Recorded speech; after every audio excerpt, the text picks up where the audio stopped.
नमस्कार, आप देख रहे हैं GBN 24 और मैं हूं आपके साथ ऋषु चौधरी।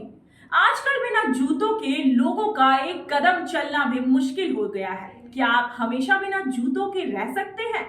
यह अकल्पनीय हो सकता है, लेकिन भारत में एक ऐसा अनोखा गांव है जहां लोग बिना जूतों के नंगे पैर रहते हैं।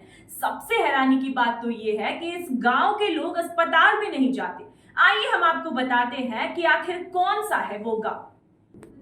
अगर कोई सांसद या जिलाधिकारी गांव में आता है तो उसे भी अपने जूते गांव के बाहर उतारने पड़ते हैं। सबसे हैरानी की बात तो ये है कि यहाँ के लोग बिना जूते चप्पल पहने ही लंबी दूरी भी तय कर लेते हैं। यह गांव भारत के अन्य गांव से बिल्कुल अलग है। इस गांव का नाम वेमना इंडलू है और यह आंध्र प्रदेश में स्थित है।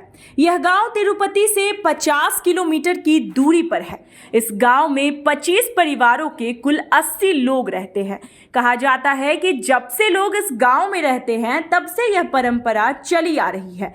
अगर कोई बाहर से आता है तो बिना नहाए इस गांव में प्रवेश तक नहीं कर सकता। मीडिया रिपोर्ट्स के मुताबिक इस गांव में ज्यादातर लोग अनपढ़ हैं।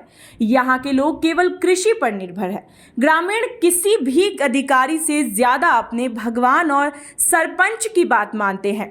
मीडिया रिपोर्ट्स के मुताबिक इस गांव में पलवेकारी समुदाय के लोग रहते हैं। ये लोग अपनी पहचान डेरा वर्लू के रूप में बताते हैं।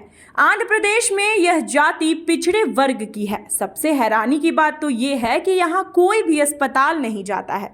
लोगों का मानना है कि जिस भगवान की पूजा करते हैं वह उनकी रक्षा करेगा। यहाँ के लोग तिरुपति के वेंकटेश्वर की पूजा करने भी नहीं जाते। यहाँ के लोग गांव के मंदिर में ही पूजा करते हैं।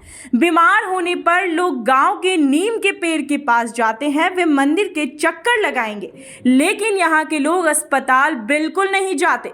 इस गांव में सख्त नियम है कि बाहर से आने वाले लोग नहाने के बाद ही गांव में प्रवेश कर सकते हैं। इसके अलावा कोई भी गांव में चप्पल जूते पहनकर नहीं जा सकता। अधिकारी भी इस नियम का सख्ती से पालन करते हैं। माहवारी के दौरान महिलाओं को गांव से बाहर रहना पड़ता है। गांव के बाहर सब कुछ उन्हें दिया जाता है। ऐसी तमाम जानकारी के लिए आप बने रहिए हमारे साथ और देखते रहिए GBN 24।